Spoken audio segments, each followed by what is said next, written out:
मैं बिस्तर पर सुकून की नींद सो रहा था कि तभी अचानक से मेज पर रखा हुआ फोन घूं घूं की आवाज करके घनघनाने लगा था, जिससे मेरी नींद में खलल पड़ गया था और मुझे अजीब सी चिड़चिड़ाहट होने लगी थी।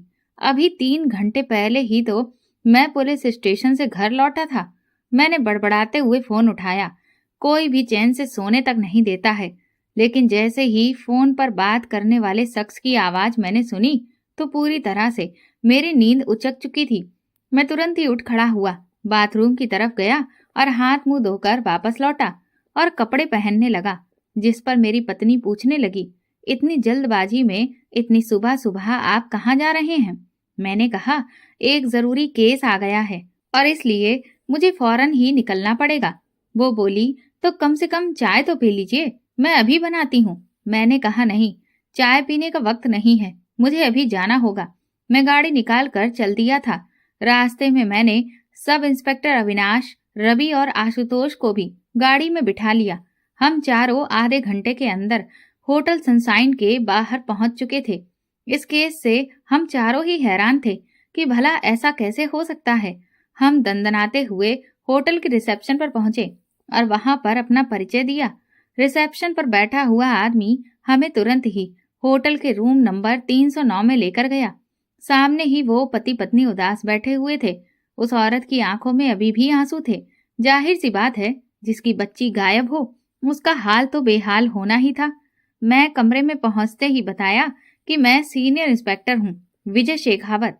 आप मुझे केस की पूरी जानकारी दीजिए कि आपकी बच्ची भला यहाँ से कैसे गायब हो गई।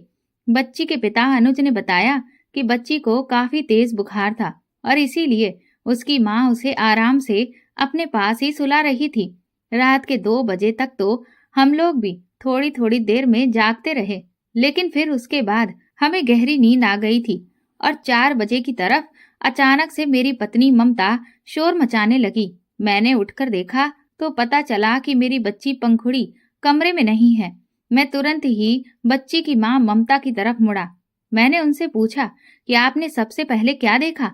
वो रोते हुए कहने लगी, इंस्पेक्टर साहब, मैं तो अपनी बच्ची को अपने सीने से लगाकर ही लेटी थी, लेकिन जब मैं 4 बजे की तरफ उठी तो देखा कि मेरी बच्ची तो बिस्तर पर थी ही नहीं।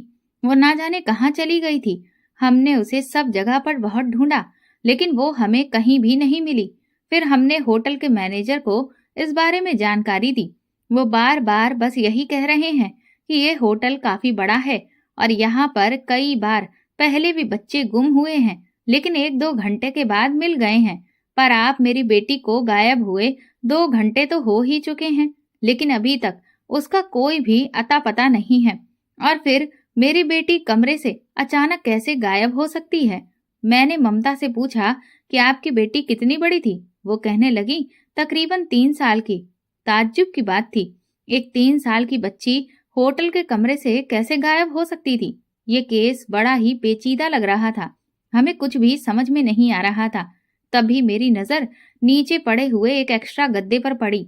मैंने हैरत से बच्ची के पिता अनुज की तरफ देखा। वो समझ गया कि मेरे मन में क्या चल रहा है। वो कहने लगा कि दरअसल बच्ची को तेज बुखार था, इसलिए मैंने सोचा कि मैं अलग लेट जाता हूँ ताकि माँ और बेटी आराम से पूरे बेड पर ठीक से लेट सकें। मैंने उनकी इस बात का मुस्कुराकर जवाब दिया। फिर मैंने उनसे पूछा कि आप लोग कहाँ से आए हैं और आपने होटल में कितने बजे चेक इन किया? उन्होंने बताया कि रात को तकरीबन 12 बजे के आसपास उन्होंने होटल में चेक इन किया था।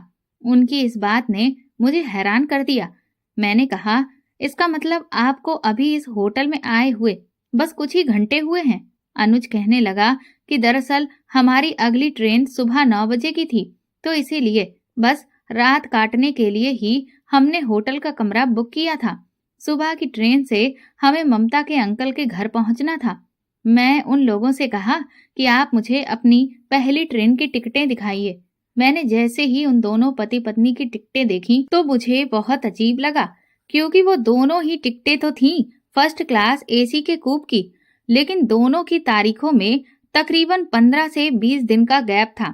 मैंने उनसे सवाल किया कि आप दोनों की टिकटों की बुकिंग में इतने दिनों का गैप क्यों है? इस पर अनुज कुछ हड़बड़ा सा गया। वो कहने लगा कि वो इंस्पेक्टर साहब, दरअसल मेरी टिकट मेरे ऑफिस वालों ने बुक की है और मेरी पत्नी की टिकट मैंने बुक की है, इसीलिए। मैंने कहा, लेकिन ये तो बहुत ही हैरत की बात है कि आपके ऑफिस वालों ने इतने दिन पहले ही आपकी टिकट बुक कर दी और आपने इतने दिनों के बाद अपनी पत्नी की टिकट बुक की, उसके बावजूद भी आपको सेम कोच और तो और सेम कूप भी मिल गया। ये तो बिल्कुल नामुमकिन ही लगता है। इस पर अनुज थोड़ा सा नाराज होते हुए कहने लगा, सर आप आखिर कहना क्या चाहते हैं? आप हमारी टिकटों के बारे में इतना पूछताछ क्यों कर रहे हैं? आप बच्ची को क्यों नहीं ढूंढते? मैंने कहा कि मैं बच्ची को भी ढूंढ लूंगा, लेकिन पहले आप मेरे इस सवाल का जवाब दीजिए। इस पर अनुज बोला कि मुझे नहीं पता कि कैसे कोच और कूप हमें एक जैसा ही मिल गया। बस मैंने आपसे कहा ना कि मेरी टिकट ऑफिस वालों ने बुक की थी और मेरी पत्नी की मैंने, और बस हमें सेम कोच मिल गया। तभी तुरंत ममता बोली, सर प्लीज आप ये सब छोड़िए ना, आप मेरी बच्ची को ढूंढ दीजिए, उसे बहुत तेज बुखार है, न जाने वो इस वक्त किस हालत में होगी। ममता बुरी तरह से रोने लगी थी। मैंने पूरे कमरे का अच्छे से जायजा लिया। चारों तरफ कहीं से भी फोर्स एंट्री का कोई नामो निशान नहीं था। ऐसा बिल्कुल भी नहीं लग रहा था कि कोई जबरदस्ती उनके कमरे में घुसा हो और बच्ची को उठाकर ले गया हो न हो शायद कमरे का दरवाजा खुला रह गया हो और बच्ची खुद ही उठकर इधर उधर चली गई हो। उसके खिलौने भी चारों तरफ फैले हुए थे।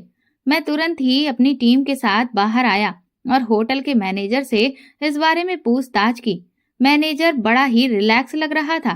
कहने लगा, अरे सर, मैं तो आपको बिल्कुल भी तकलीफ नहीं देता, वो तो ये लोग हैं, माने ही नहीं। मैंने कहा ना सर कि इस होटल में पहले भी कई बार बच्चे खेल खेल में यहाँ वहाँ निकल जाते हैं, लेकिन कुछ घंटे के बाद मिल भी जाते हैं। मैंने तुरंत ही उस मैनेजर पर कस के चिल्लाया कि किसी की बच्ची गुम हो गई है और आप इतने आराम से इस तरह के जवाब दे रहे हैं। आपको नहीं पता ये मैटर बहुत सीरियस हो सकता है। आपके होटल में जितने भी काम करने वाले लोग हैं उन सबको तुरंत बोलिए कि वो पूरे होटल को अच्छे से छान मारें। मैंने अपने साथ आए हुए पुलिस वालों को भी कहा कि वो भी अच्छे से होटल की छानबीन करें। वो लोग भी अपने काम पर निकल गए थे। तब तक मैंने रिसेप्शन पर बैठे हुए रिसेप्शनिस्ट से पूछा। मैंने उससे कहा कि मुझे रजिस्टर दिखाओ जहां पर इन लोगों की चेक इन की एंट्री हुई हो। मैंने जब रजिस्टर चेक किया तो देखा कि उसमें बच्ची का नामो निशान तो था ही नहीं। मैंने तुरंत ही अनुज को नीचे बुलवाया। मैंने उससे पूछा कि जब आप होटल में आए थे तो आपने बच्ची का नाम इस रजिस्टर में दर्ज क्यों नहीं करवाया?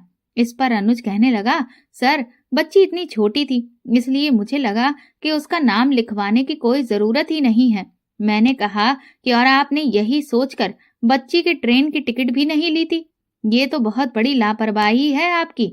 आप ऐसा कैसे कर सकते हैं? बच्ची छोटी है इसका मतलब ये नहीं है कि उसका कोई वजूद नहीं है।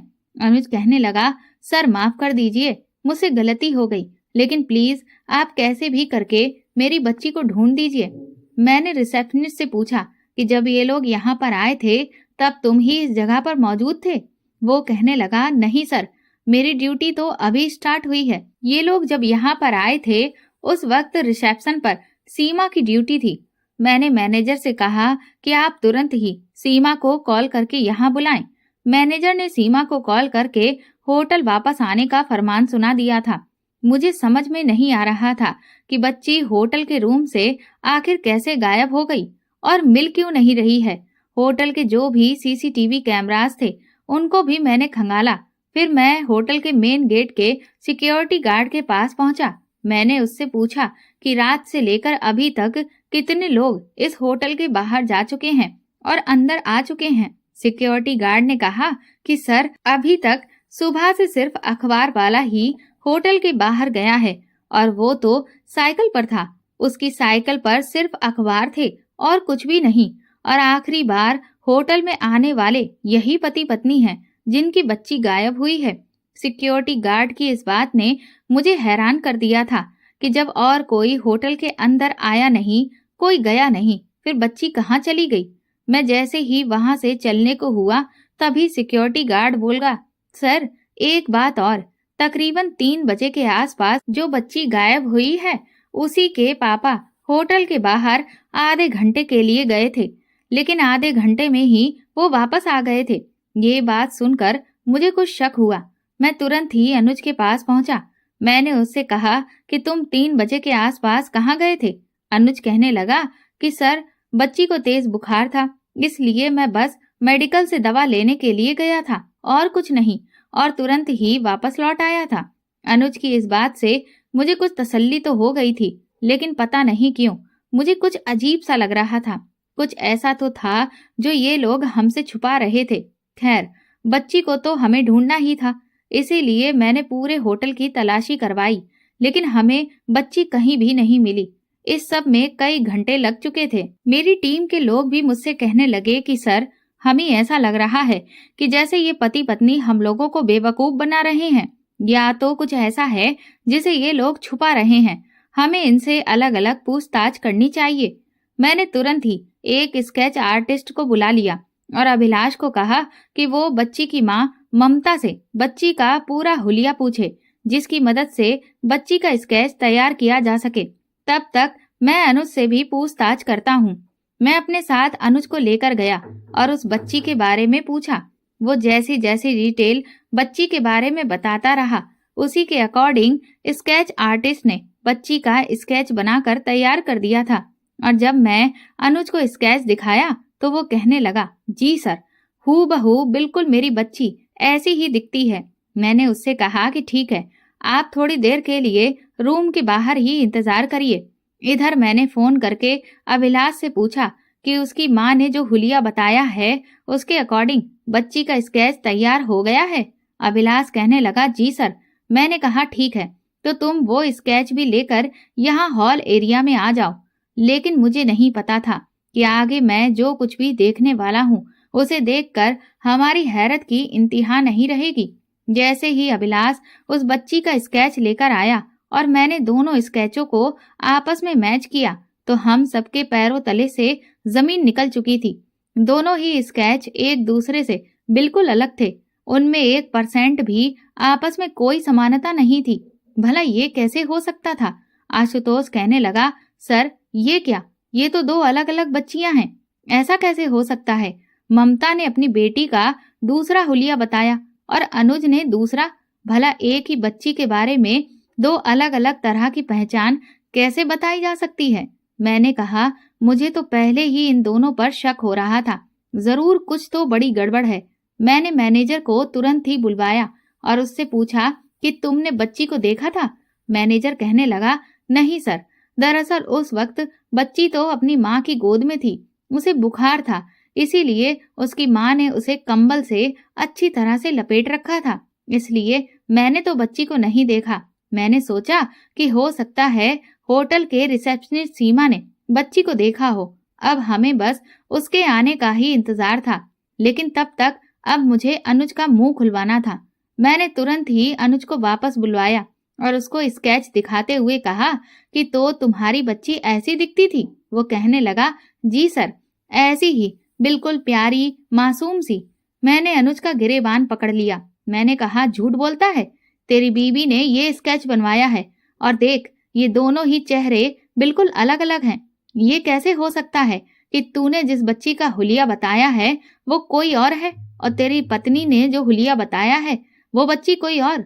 इस बात पर अचानक से अनुज के पसीने छूटने लगे थे और उसकी जुबान लड़खड़ाने लगी। मैंने कहा, सच सच बता, आखिर ये माजरा क्या है, वरना तुझे नहीं पता कि तेरी मैं यहाँ पर अभी के अभी इतनी मार लगाऊंगा कि हालत खराब हो जाएगी। अनुज घबराकर मेरे आगे हाथ जोड़ने लगा, कहने लगा, सर प्लीज मेरे साथ ऐसा कुछ भी मत करिएगा। आप प्लीज थोड़ी देर के लिए बालकनी में चलिए, मुझे आपसे कुछ बात करनी है। मैं अनुज के साथ बालकनी एरिया में गया। मैंने उससे कहा, अब बताओ क्या बताना है? अनुज कहने लगा, दरअसल सर, बात ये है कि कोई बच्ची है ही नहीं। अनुज के मुंह से ये बात सुनकर मेरे तो होश ही उड़ गए थे। मैंने कहा, क्या मतलब है तुम्हारा? तुम कहना क्या चाहते हो? वो कहने लगा कि सर, दरअसल मेरी पत्नी बांझ है, उसे कोई बच्चा नहीं हो सकता, लेकिन उसे इस बात का सदमा लग गया था जिसकी वजह से उसकी दिमागी हालत खराब होती चली गई। उसे एक मानसिक बीमारी हो गई है जिसमें वो अपनी बच्ची की कल्पना करती रहती है और इस कल्पना में उसने ये मान लिया है कि उसकी एक 3 साल की बेटी है। मैंने अनुज से कहा, ऐसा कैसे हो सकता है? वो कहने लगा, सर ऐसा ही है। मैं भी क्या बताऊं, अपनी बीवी की इस मानसिक बीमारी की वजह से मुझे भी उसके सामने बिल्कुल ऐसे ही दिखावा करना पड़ता है कि हाँ, सच में मेरी बच्ची है। आपने मेरे कमरे में वो गुड़िया रखी हुई देखी है ना सर? वो उसी को ही हमारी बच्ची पंखुड़ी मानती है। वो उसे नहलाती है, धुलाती है, कपड़े पहनाती है, खाना खिलाती है, बिल्कुल एक जिंदा बच्ची की तरह ही उसका ख्याल रखती है। और उसकी ऐसी मेंटल कंडीशन की वजह से मुझे भी उसके इस नाटक में उसका साथ देना पड़ता है, क्योंकि डॉक्टर ने कहा है कि अगर मैंने ऐसा नहीं किया तो उसकी जान को भी खतरा हो सकता है। मैंने अनुज से कहा कि अगर ऐसा है तो वो गुड़िया तो अभी कमरे में ही मैंने रखी हुई देखी थी, फिर तुम्हारी बीवी बार बार ये क्यों कह रही है कि उसकी बच्ची गायब है? अनुज कहने लगा, ये तो मुझे भी समझ में नहीं आ रहा है सर। आज ममता ने पहली बार ऐसा कुछ किया है, वरना अभी तक उसने ऐसा कभी कुछ नहीं कहा। उसके पास जब भी वो गुड़िया रही उसने हमेशा उसे पंखुड़ी माना और अपने सीने से लगाए रही है। आप मेरी बात का यकीन करिए सर। मैं अपनी सोच में डूब गया कि क्या अनुज सच कह रहा है, क्योंकि बच्ची को अभी तक होटल में किसी ने भी नहीं देखा। ऐसा कैसे हो सकता था कि एक 3 साल की बच्ची होटल में आई और किसी ने उसका चेहरा तक न देखा हो? मुझे अनुज की बात काफी हद तक ठीक लग रही थी, क्योंकि ऐसा हो सकता था कि ममता ने उस गुड़िया को ही कंबल में लपेट कर पकड़ा हुआ हो और इसीलिए उसकी शक्ल किसी ने भी नहीं देखी। मैंने अनुज से कहा कि अगर ऐसा था तो तुमने हमें फोन करके क्यों बुलाया? हम लोगों का समय क्यों खराब किया? तुम्हारी वजह से हम लोग कब से परेशान हो रहे हैं। तुमने हमें इतनी सुबह सुबह एक ऐसी बच्ची को ढूंढने के लिए दौड़ा दिया जो बच्ची एग्जिस्ट ही नहीं करती। इस पर अनुज हाथ जोड़ते हुए कहने लगा, सर मुझे माफ कर दीजिए और मैंने ऐसा नहीं किया है। अगर आपको याद हो तो आपको मेरी पत्नी ने फोन किया था, मैंने नहीं। मैं तो उसे बहुत मना करता रहा लेकिन वो मानी ही नहीं। उस पर जब ये पागलपन सवार होता है तो वो किसी की भी नहीं सुनती है। मैं भी मजबूर था, इसीलिए कुछ भी नहीं बोल पाया। मुझे लगा कि कुछ देर तक जब आप लोगों को बच्ची नहीं मिलेगी तो आप खुद ही वापस लौट जाएंगे, इसीलिए मैंने उसके सामने कुछ भी नहीं कहा। मुझे आशुतोष ने बताया था कि उसके पास एक औरत का फोन आया था जो बहुत बुरी तरह से अपनी बेटी का नाम ले लेकर रो रही थी। अनुज की बात सुनकर मुझे कुछ तसल्ली हुई। इसका मतलब अभी तक कोई भी बच्ची गायब ही नहीं हुई थी, क्योंकि कोई बच्ची थी ही नहीं। अनुज कहने लगा, और सर इसीलिए मैंने ना तो बच्ची की कोई ट्रेन की टिकट ली थी और ना ही उसका नाम होटल के रजिस्टर में दर्ज कराया। मैंने अनुज से कहा, ठीक है चलो वापस हॉल एरिया में चलते हैं। मैं वहां पहुंचकर जब अपनी टीम के लोगों को सारी सच्चाई बताई तो वो लोग भी दंग रह गए थे और होटल का मैनेजर भी सच्चाई सुनकर कहने लगा, इसीलिए सर, इसीलिए हम में से कोई भी बच्ची का चेहरा नहीं देख पाया। वही मैं सोचूं कि ऐसा कैसे हो सकता है। और हाँ सर, वो औरत अपनी बच्ची को कुछ ज्यादा ही कसकर अपने सीने से लगाए हुए थी। मैनेजर एक के बाद एक अनुज की बात को सच साबित करने के लिए बोले ही जा रहा था। मैंने उससे कहा कि ठीक है, तुम अब यहाँ से जा सकते हो। हम लोग अब बहुत ही रिलैक्स होकर बैठ गए थे, इसलिए हमने चाय का ऑर्डर दे दिया था। कुछ ही देर में चाय आ गई और हम सब लोग उस चाय को पीने लगे। तभी एक लड़की हॉल एरिया में दाखिल हुई जो कि मैनेजर के साथ थी। मैनेजर ने बताया कि सर, ये हमारे होटल की रिसेप्शनिस्ट है जो कि उस वक्त रिसेप्शन पर मौजूद थी जब ये लोग यहाँ पर आए थे। वो कहने लगी, सर आप लोगों ने मुझे इतनी जल्दबाजी में यहाँ क्यों बुलवाया है? आखिर क्या बात हो गई? मैंने उससे कहा कि मैडम, पहले तो हमें आपकी जरूरत थी, लेकिन अब केस सॉल्व हो गया है। माफ करिएगा, हमने आपको परेशान किया। वो कहने लगी, कोई बात नहीं सर, अगर मेरी मदद से कुछ सही हो सकता था तो मुझे कोई दिक्कत नहीं है। मैंने कहा, चलिए आप इतनी दूर से दोबारा दौड़ कर आई हैं, बैठकर आराम से चाय पीजिए। वो कहने लगी, लेकिन सर मुझे पूरा मामला तो बताइए कि आखिर बात क्या है। मैंने कहा कुछ नहीं मैडम, इन्हें तो आप जानती ही होगी ना। वो कहने लगी हाँ, ये लोग तो मेरे सामने ही होटल में आए थे। मैंने कहा हाँ, दरअसल इन्होंने रिपोर्ट लिखाई थी कि इनकी बच्ची गुम हो गई थी, जबकि असल में तो इनकी बच्ची है ही नहीं, क्योंकि इनकी पत्नी को कुछ मेंटल प्रॉब्लम है, जिस वजह से ही वो सिर्फ अपनी बच्ची के होने की कल्पना करती है, और इसीलिए जब बच्ची है नहीं तो वो गायब भी नहीं हो सकती, और ये मामला सुलझ गया है। ये कहते हुए मैं एक बार फिर से अपनी कुर्सी पर आराम से बैठ गया था, लेकिन तभी वो सीमा कहने लगी, लेकिन सर ऐसा कैसे हो सकता है, बच्ची तो थी। मैंने हैरत से उसकी तरफ देखा। वो कहने लगी जी सर, मैंने खुद अपनी आंखों से बच्ची को देखा था। मैंने एक जलती हुई नजर अनुज के ऊपर डाली। अनुज बुरी तरह से घबरा गया। वो कहने लगा नहीं सर, मैं सच कहता हूँ, बच्ची नहीं थी। सीमा जोर से चिल्लाई, बोली झूठ मत बोलिए मिस्टर, मैंने खुद देखा था कि आपकी पत्नी के हाथ में बच्ची थी और उसे बहुत तेज बुखार भी था। वो बेचारी बुखार से तप रही थी। मैंने सीमा से कहा तुमने उस बच्ची का चेहरा देखा था? वो कहने लगी नहीं सर, मैंने चेहरा तो नहीं देख पाया, लेकिन ऐसा कैसे हो सकता है, क्योंकि बच्ची थी, बच्ची का कुछ तो एहसास था। मैंने खुद उसकी माँ को, अपनी बेटी को अपने सीने से लगाए हुए देखा था। वो बहुत परेशान हो रही थी कि उसकी बेटी को बुखार है। मैंने सीमा से कहा लेकिन जब आपने बच्ची का चेहरा देखा ही नहीं तो आप 100% श्योर होकर ऐसा कैसे कह सकती हो कि बच्ची थी? वो कहने लगी सर, मेरी बात का यकीन करिए, बच्ची थी, क्योंकि उसकी माँ जिस तरह से उसे पकड़े हुए थी, उससे मुझे पूरा यकीन था कि बच्ची उनकी गोद में ही थी। सीमा के इस बयान में तो पूरा मामला ही पलट कर रख दिया था। सीमा के झूठ बोलने की कोई भी वजह नहीं थी, लेकिन हाँ, अनुज के झूठ बोलने की कई वजहें हो सकती थीं, जो अभी तक हमें नहीं मालूम थी। हमने सीमा को वहां से जाने के लिए बोल दिया और अब मैं अनुज की तरफ घूम गया था। अनुज एक बार फिर से पसीने से तरबतर होने लगा और घबराने लगा। कहने लगा सर, आप मेरी बात तो सुनिए। मैंने कहा अब मैं तेरी कोई बात नहीं सुनूंगा, अब तो ये लोग तेरी बात सुनेंगे। मैंने आशुतोष से कहा इसको इतना मारो कि इसके शरीर के हर एक हिस्से में दर्द हो। मेरी बात सुनते ही मेरी टीम के लोगों ने अनुज को पकड़कर धोना शुरू कर दिया था। अनुज बुरी तरह से चिल्लाने लगा, फिर कहने लगा सर मुझे माफ कर दीजिए, मैं मानता हूँ कि मैंने झूठ बोला है, लेकिन सर प्लीज अब मैं आपको सब कुछ सच सच बताता हूँ। प्लीज सर मुझे मत मारिए, मैं एक बहुत ही शरीफ आदमी हूँ सर, एक बार मेरी बात तो सुन लीजिए प्लीज सर। वो बहुत बुरी तरह से गिड़गिड़ाने लगा। मैंने उससे कहा कि मैं तेरी कोई बात नहीं सुनूंगा, मैं तुझे अब सीधा थाने ले जाऊंगा और वहां जाकर तेरी अच्छे से खातिरदारी करूंगा, तब तुझे पता चलेगा कि पुलिस वालों को गुमराह करने का नतीजा क्या होता है।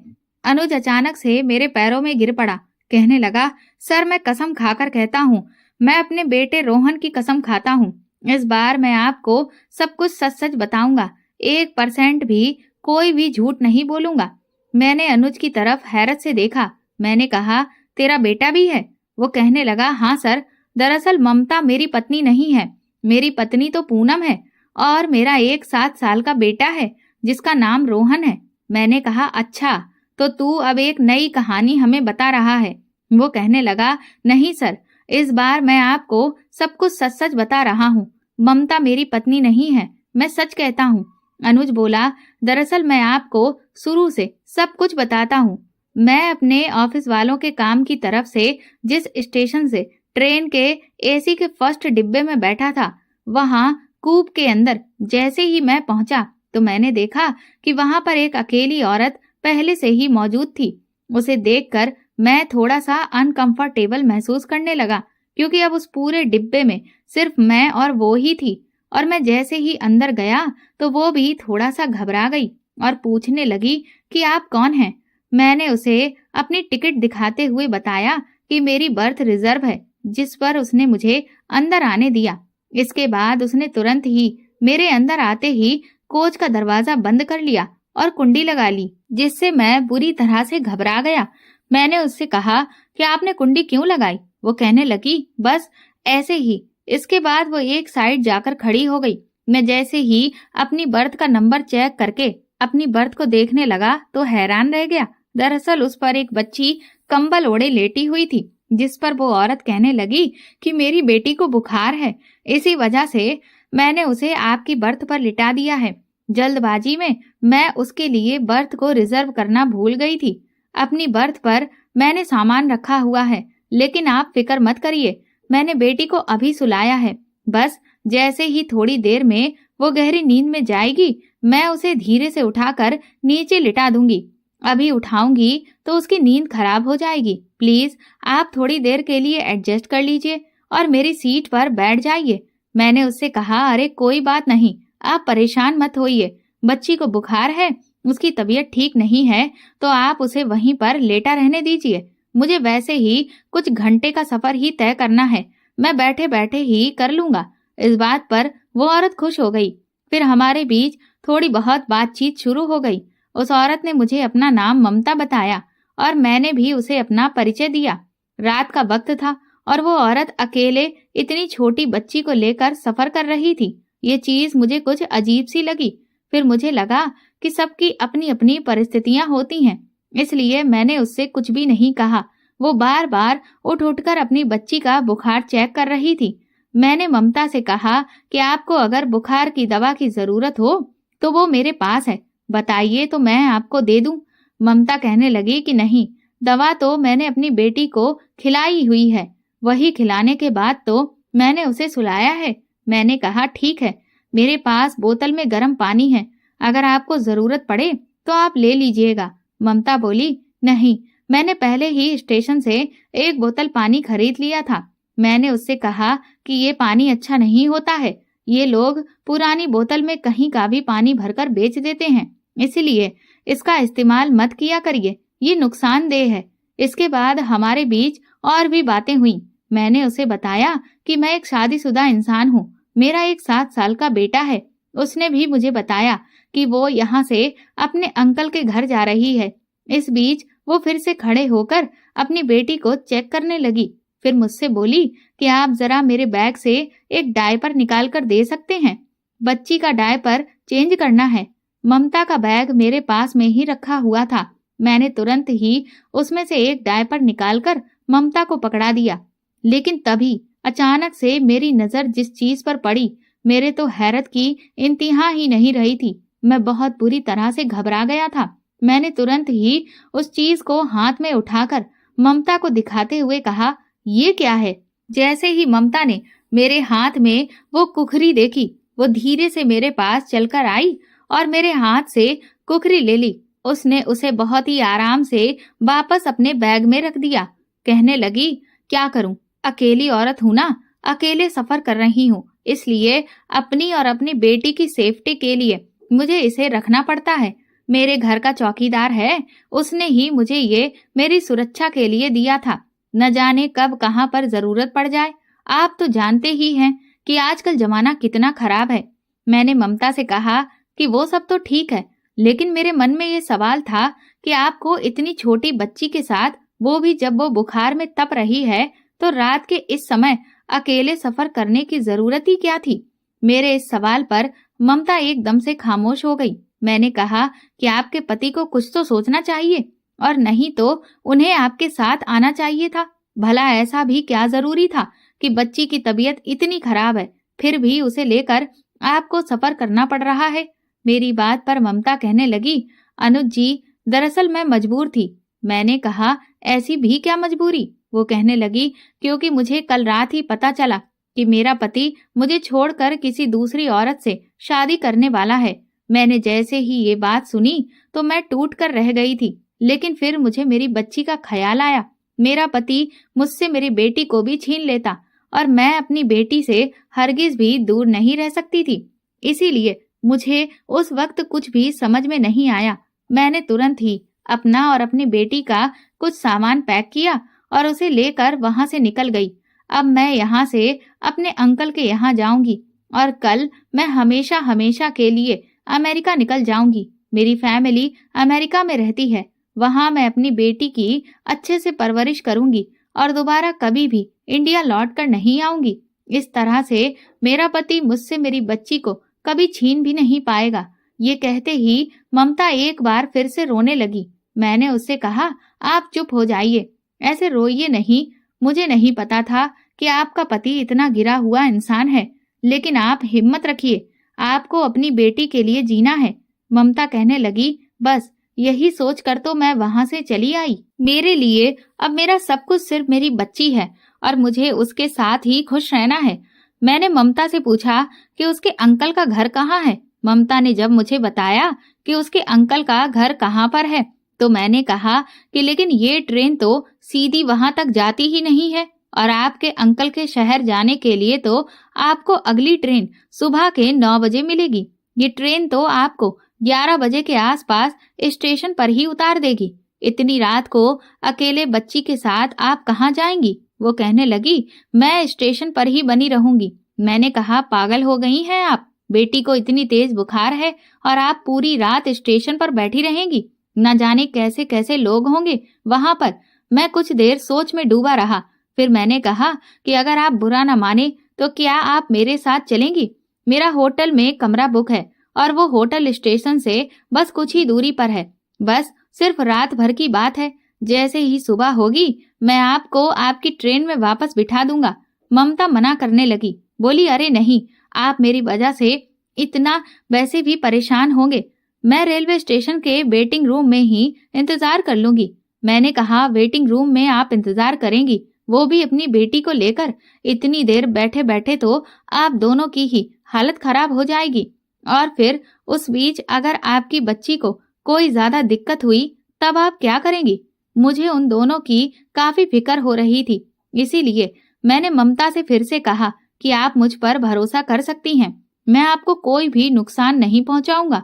सुबह होते ही सही सलामत आपको आपकी अगली ट्रेन में बिठा दूंगा। मेरी बात पर इस बार ममता मान गई थी। वो कहने लगी, अगर आपकी पत्नी को पता चला कि आप एक पराई औरत को अपने साथ होटल के रूम पर लेकर आए हैं तो आपको प्रॉब्लम नहीं होगी? मैंने कहा, ऐसा नहीं है, मेरी पत्नी बहुत समझदार है। मैं उसे जब सारी परिस्थिति बताऊंगा तो वो सब कुछ समझ जाएगी। मेरी इस बात पर ममता हंसने लगी, बोली, लेकिन अगर मैं आपकी पत्नी की जगह होती ना तो गुस्से के मारे आपका तो खून ही कर देती। उसकी बात सुनकर हम दोनों ठहाका मारकर हंसने लगे। इसके बाद मैं ममता और उसकी बेटी को लेकर यहाँ होटल में आ गया। लेकिन जब चेक इन का समय हुआ तो मुझे अचानक से कुछ समझ में नहीं आया। रिसेप्शनिस्ट ने नाम पूछा तो मैंने मिस्टर एंड मिसेस मिश्रा लिखवा दिया। बच्ची छोटी थी इसलिए मैंने उसका नाम नहीं लिखवाया और होटल रूम में आ गया। ममता ने कमरे में आते ही बच्ची को एक साइड पर लिटा दिया था और मैं अपने लिए दूसरा गद्दा इसीलिए मंगवाया था क्योंकि मैं तो एक पराया आदमी हूँ। मैं सच कहता हूँ इंस्पेक्टर साहब, मेरी नीयत में कोई भी खोट नहीं था। बच्ची को बुखार तेज था तो ममता के कहने पर ही मैं रात को 3 बजे के आसपास मेडिकल से दवा लेने गया था और आधे घंटे में ही वापस लौटा और फिर लेट कर सो गया। लेकिन थोड़ी ही देर के बाद अचानक से ममता शोर करने लगी कि बच्ची कमरे से गायब हो गई है और फिर उसने जिद करके आप लोगों को भी खबर कर दी। लेकिन मैं आपको एक बात बताना चाहता हूँ कि इतने घंटे से मैं ममता के साथ था, ट्रेन में भी और यहाँ पर भी, पर मैंने एक बार भी उसकी बच्ची का चेहरा नहीं देखा था। इसी वजह से जब ये सारा मामला मुझे बिगड़ता हुआ दिखा तो मैंने यूं ही झूठ बोल दिया कि ममता की दिमागी हालत ठीक नहीं है और उसकी कोई बच्ची है ही नहीं, क्योंकि मैं कैसे भी अब इस मामले से अपनी जान छुड़ाना चाहता था। मैंने गुस्से में एक थप्पड़ खींचकर अनुज के चेहरे पर मारा। मैंने कहा कि अपनी जान छुड़ाने के लिए तुमने इतना बड़ा झूठ बोल दिया कि बच्ची है ही नहीं। वो बेचारी औरत अपनी इकलौती बच्ची के लिए कितना परेशान हो रही थी। और तुझे क्या लगता है कि मैं तेरी इस कहानी पर विश्वास कर लूंगा? सच तो ये है कि उस औरत को अकेला देखकर तेरी नीयत डोल गई। तूने सोचा कि तू उसका फायदा उठा लेगा और इसीलिए तू जानबूझकर उस पर दबाव डालकर उसे यहाँ होटल के रूम तक लेकर आया ताकि तू अपनी रात रंगीन कर सके। तुझे लगा कि साथ में सिर्फ एक छोटी सी बच्ची ही तो है, वो भला तेरा क्या बिगाड़ लेगी? मेरी इस बात पर अनुज फिर से रोने लगा, कहने लगा, सर ये आप क्या कह रहे हैं? मैं सच कहता हूँ, मेरी नीयत में कोई खोट नहीं था। मैं तो सिर्फ ममता की मदद कर रहा था। कोई भी बुरा ख्याल मेरे मन में नहीं था। अगर ऐसा होता तो आप ही बताइए, मैं अपने लेटने के लिए दूसरा गद्दा क्यों मंगवाता। अनुज की इस बात में सच्चाई तो थी, क्योंकि उसने गद्दा मंगवाया था और उसे देखने पर साफ पता भी चल रहा था कि वो उस पर लेटा भी था। अब तो मुझे समझ में ही नहीं आ रहा था कि अनुज पर मैं यकीन करूं भी या नहीं करूं। अब चाहे जो भी हो, लेकिन ये तो था ही कि बच्ची गायब हुई है और अब उसे हमें ढूंढना ही था। अनुज एक बार फिर से कहने लगा कि सर, अगर अभी भी आपको मुझ पर यकीन नहीं है ना, तो फिर ठीक है, आप ममता के पास चलिए। वो अभी तक झूठ सिर्फ इसलिए बोल रही थी ताकि हम लोगों की ये वाली बात किसी के सामने ना आए, क्योंकि मैंने उससे कहा था कि अगर ये मामला ज्यादा बिगड़ा और सबको ये पता चला कि हम पति पत्नी नहीं हैं, तो फिर ये बात मेरी पत्नी तक पहुंचेगी और तब तो उसे मेरी नीयत में खोट साफ नजर आएगी। बस सिर्फ इसी वजह से ममता भी चुप थी और उसने भी मेरी पत्नी बनने का नाटक किया। लेकिन अब जब मैं उसे कहूंगा कि मैंने इंस्पेक्टर साहब को सब कुछ सच सच बता दिया है, तो वो भी सारी बातें आपको सच बता देगी। प्लीज आप एक बार चलकर इसके बारे में ममता से पूछ लीजिए। मैंने सोचा कि जब ये इतना कह रहा है तो एक बार ममता से चलकर भी मैं बात कर लेता हूँ। मैंने उसे तुरंत ही लेकर उन लोगों के रूम में गया, लेकिन मैंने अनुज को बाहर ही खड़ा कर दिया। इसके बाद जब मैं अंदर गया तो ममता एक बार फिर से मुझसे पूछने लगी कि सर, मेरी बेटी मिली या नहीं। मैंने ममता से कहा कि आप थोड़ा सा धीरज रखिए, आपकी बेटी जल्दी ही मिल जाएगी, लेकिन पहले आप मेरे कुछ सवालों का जवाब दीजिए।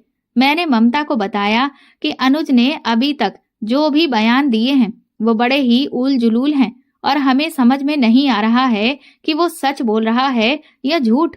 मैंने ममता से कहा कि पहले उसने कहा कि तुम्हारी कोई बच्ची है ही नहीं, तुम सिर्फ अपनी बच्ची पंखुड़ी के होने की कल्पना कर रही थी। तुम इस गुड़िया को ही अपनी बच्ची मानती हो और तुम्हें एक दिमागी बीमारी है और तुम बांझ भी हो। मेरी ये बात सुनकर ममता तो जैसे टूट ही गई। वो बुरी तरह से रोने लगी, कहने लगी, क्या अनुज ने ऐसा कहा? वो ऐसा कैसे कह सकता है?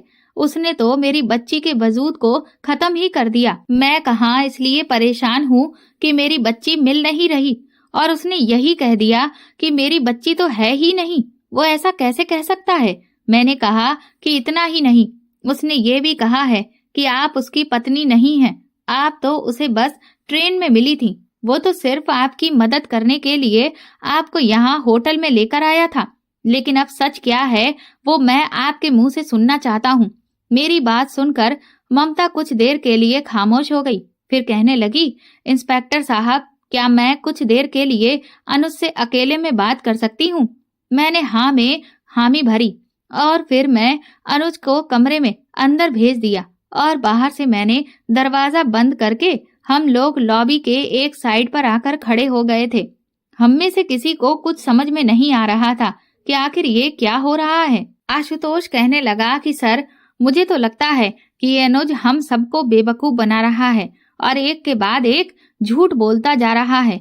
लेकिन रवि बोला, सर वो सब तो ठीक है, पर अनुज ने अपनी पत्नी का नाम और बेटे का नाम भी बताया और ये भी बताया कि वो कहाँ पर रहते हैं। उसने मोबाइल नंबर भी दिया है और वो बड़े ही दावे के साथ कह रहा था कि हम उस पर फोन करके पूछ भी सकते हैं। तो एक बार फोन करके पूछने में भला बुराई ही क्या है? मुझे रवि की बात ठीक लगी। मैंने कहा, ठीक है, अनुज ने जो नंबर बताया है उस पर कॉल करके देखो। रवि ने उस पर कॉल किया। थोड़ी ही देर में उधर से एक औरत ने फोन उठाया। रवि ने पूछा कि क्या आपके पति अनुज घर पर हैं? इस पर वो औरत कहने लगी कि फिलहाल तो वो ऑफिस के काम से 2 दिन के लिए बाहर गए हुए हैं। लेकिन आप कौन बोल रहे हैं? रवि ने बहाना करते हुए बोला कि मैं क्रेडिट कार्ड कंपनी से बोल रहा हूँ। बस मुझे अनुज सर से कुछ जानकारी चाहिए थी। उसकी पत्नी ने कहा कि मैं आपको उनका मोबाइल नंबर दे देती हूँ, आप उस पर उनसे डायरेक्ट बात कर सकते हैं। इसके बाद अनुज की पत्नी ने अनुज का मोबाइल नंबर हमें दिया। तभी पीछे से किसी बच्चे की आवाज आई, जिस पर अनुज की पत्नी ने कहा, रोहन, तुम बाहर चलकर मेरा इंतजार करो, मैं बस अभी आ रही हूँ। ये सुनते ही हम लोगों के होश उड़ गए। हमने तुरंत ही फोन रख दिया। रवि कहने लगा, सर, इसका मतलब अनुज ने झूठ नहीं बोला था। उसकी पत्नी वाकई में है और रोहन नाम का बेटा भी है। ये सुनकर तो हम लोग भी दंग रह गए थे। मैंने कहा चलो चलकर एक बार फिर से अनुज से बात करते हैं और ममता से भी पूछताछ करते हैं। हम जल्दी जल्दी उन लोगों के रूम की तरफ आगे बढ़ रहे थे, लेकिन अभी हम जैसे ही रूम के पास पहुंचने वाले थे कि तभी सामने का नजारा देखकर हमारे पैरों तले से जमीन निकल चुकी थी।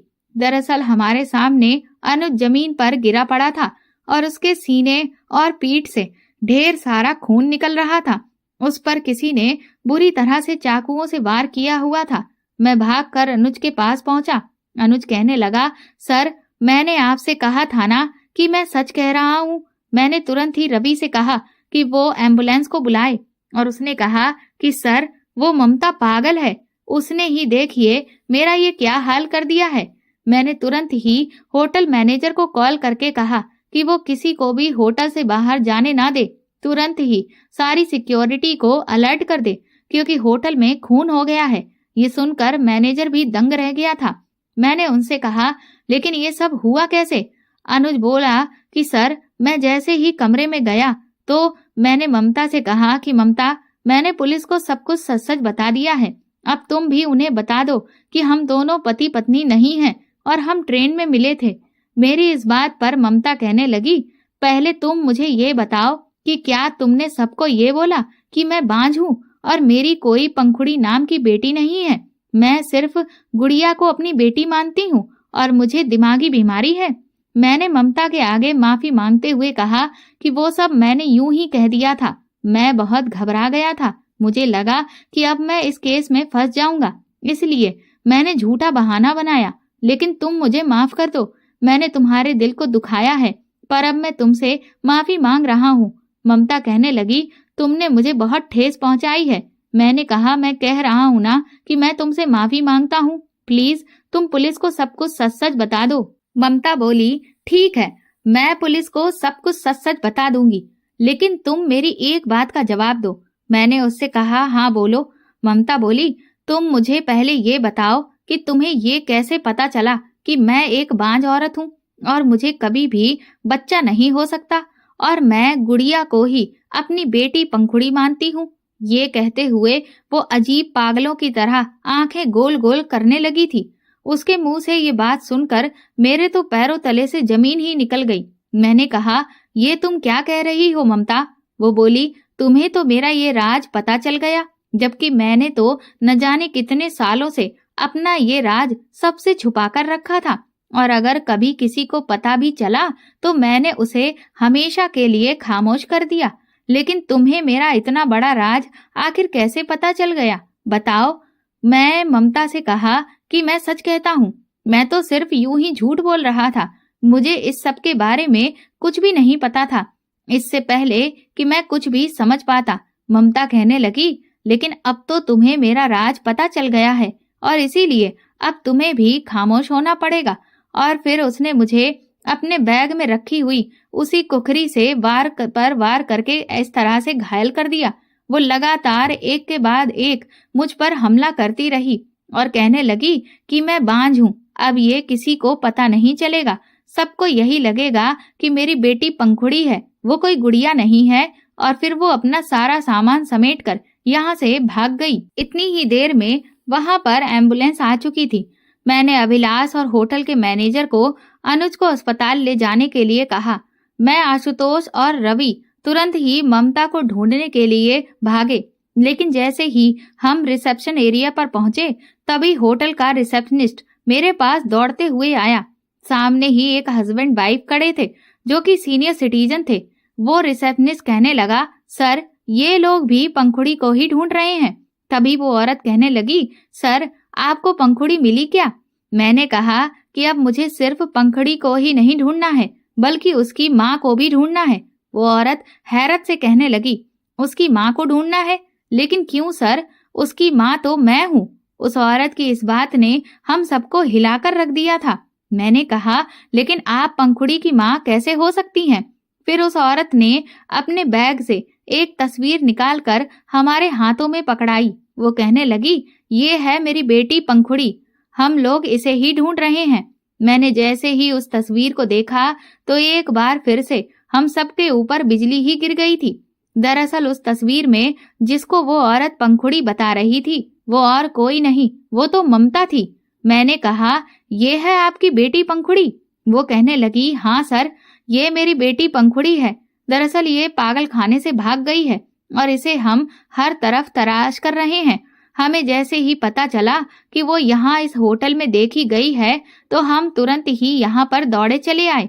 अब हमें पूरा मामला समझ आ चुका था। इसका मतलब पंखुड़ी ने अपनी पहचान अनुज को झूठ बताई थी।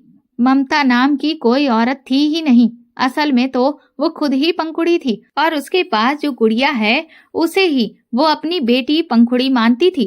पंखुड़ी की माँ कहने लगी, सर मेरी बेटी को जल्द से जल्द ढूंढ लीजिए। वो अब तक कई बार पहले भी पागल खाने से भाग चुकी है और 4 खून कर चुकी है। ये सुनते ही हमारे होश उड़ चुके थे। हम तुरंत ही वहां से भागे। मैंने आशुतोष से कहा कि गाड़ी रेलवे स्टेशन की तरफ घुमा दो। वो कहने लगा, लेकिन सर आपको कैसे पता कि पंखुड़ी रेलवे स्टेशन गई होगी? मैंने कहा कि उसका दिमाग एक जैसी बात में ही अटक गया है और इसीलिए वो अपना शिकार भी एक ही पैटर्न पर ढूंढती होगी और मुझे पता है कि वो अपने अगले शिकार की तरफ निकल चुकी है। हम जैसे ही स्टेशन पहुंचे तो वहां पर एक ट्रेन खड़ी हुई थी। मैंने अपनी टीम के लोगों से कहा कि जितने भी फर्स्ट एसी के डिब्बे हैं वो सब में जाकर चेक करें। थोड़ी ही देर के बाद हम जैसे ही एक डिब्बे में पहुंचे तो वहां हमें पंखुड़ी मिल गई थी और उसने अपना अगला शिकार भी ढूंढ लिया था जिसे वो अपनी बातों में फंसा ही रही थी। वो आदमी भी पहले कुछ भी नहीं समझा। वो कहने लगा कि आप लोग कौन हैं और इस तरह से इन मैडम के साथ बदतमीजी कैसे कर सकते हैं। मैंने फिर उसे अपनी आईडी दिखाई और बताया कि मैं पुलिस वाला हूँ। इसके बाद मैंने उसे पूरी सच्चाई बताई। सब कुछ सुनते ही पंखुड़ी भी अचानक से बहुत आक्रामक हो गई। वो हम पर हमला करने लगी। तब तक मेरी टीम के बाकी के लोग भी आ चुके थे और हम सब ने मिलकर पंखुड़ी को पकड़ लिया था। मैंने जैसे ही ऊपर वाली बर्थ पर लेटी हुई बच्ची का कंबल हटाया तो होश उड़ गए। वहां कोई बच्ची नहीं थी, वहां पर वही गुड़िया लेटी हुई थी। ये देखकर उस आदमी को भी यकीन हो गया कि हम सब सच कह रहे हैं। वो कहने लगा, ये तो अभी कह रही थी कि ये इसकी बेटी है और इसे बुखार आ रहा है। मैंने कहा कि ये पागल खाने से भागी हुई एक लड़की है जो इसी तरह का झूठ बोलकर लोगों को अपना शिकार बनाती है। इसके बाद हम पंखुड़ी को वापस अपने साथ लेकर गए और उसे पागल खाने में जाकर वापस से एडमिट कराया। तब तक उसके मम्मी पापा भी वहां आ चुके थे। वो कहने लगे, न जाने हमारी बेटी कब ठीक होगी। वो अब तक कई लोगों की जान ले चुकी है और ये सब उसके पति अमित की वजह से हुआ है। शादी के बाद उसने मेरी बेटी को बांझ होने के इतने ज्यादा ताने दिए थे कि उसकी दिमागी संतुलन ही पूरी तरह से बिगड़ गया और तब से ही वो ऐसी कल्पना करने लगी कि उसकी कोई बेटी है और उसे अपना ही नाम दे दिया। इस केस में ने तो हम सबको हिलाकर ही रख दिया था। हम वहां से निकलकर तुरंत ही अनुज के पास पहुंचे। राहत की बात यह थी कि सही समय पर अनुज को अस्पताल पहुंचा दिया गया था, जिससे उस बेचारे की जान बच गई थी। अनुज जब होश में आया तो उसने हमारा बहुत बहुत शुक्रिया अदा किया। वो कहने लगा, अगर आज मेरी जान चली जाती तो मेरा परिवार तो बेसहारा हो जाता। मैंने अनुज से कहा, इसीलिए हमें कभी भी किसी की मदद दायरे में रहकर ही करनी चाहिए। यूं ही किसी अनजान इंसान पर भरोसा करके हद से ज्यादा उसका भला नहीं सोचना चाहिए, क्योंकि वो भी हमारे लिए खतरनाक साबित हो सकता है। दोस्तों, अगर आपको हमारी कहानी पसंद आई है तो प्लीज कमेंट करके जरूर बताएं। हर एक कहानी को लिखने में बहुत मेहनत लगती है, तो प्लीज मेरे इस वीडियो को लाइक करके ज्यादा से ज्यादा शेयर करें। चैनल पर नए हैं तो सब्सक्राइब करें और हाँ, नोटिफिकेशन बेल को जरूर दबाएं ताकि अगली अपडेट सबसे पहले आपको मिले। धन्यवाद।